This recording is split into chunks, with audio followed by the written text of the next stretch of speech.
একদিন এই ভালুকটা তার স্কুলের ছুটি পেয়ে নাক ডেকে ডেকে ঘুমাতে শুরু করে দেয়। কিন্তু তখনই ভালুকটার নাক ডাকার শব্দের কারণে গাছের উপরে ঘুমিয়ে থাকা চিন্টুর ঘুম ভেঙে যায়। এই জন্য সে ভালুকটার উপর অনেক রেগে গাছ থেকে নিচে নেমে যায়। তখন সে থেকে গালি দেওয়ার পর তার ঘুম ভাঙানোর জন্য বেল বাজাতে শুরু করে দেয়। কিন্তু তবুও সে ঘুম থেকে না ওঠার কারণে চিন্টু একটা কামান এনে তাকে কামান দিয়ে গুলি করে দেয়। কিন্তু তবুও ভালুকটা ঘুম থেকে উঠছিল না।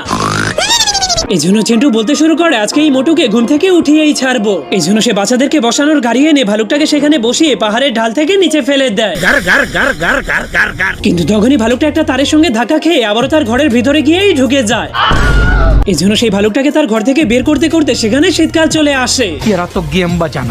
এই জন্য এবার চিন্টু ভালুকটাকে বরফের উপর থেকে নিচে ফেলে দেয়। কিন্তু তবুও ভালুকটা ইউটার্ন নিয়ে অনেক বড় একটা বরফের গোলাতে পরিণত হয়ে লাকড়িগুলোকে ভেঙে আবার তার ঘরের মধ্যেই ঢুকে যায়। এই জন্য এবার চিন্টু ভালুকটার পায়ের মধ্যে স্কিটবোর্ড লাগিয়ে তাকে বরফের উপরে ছেড়ে দেয়।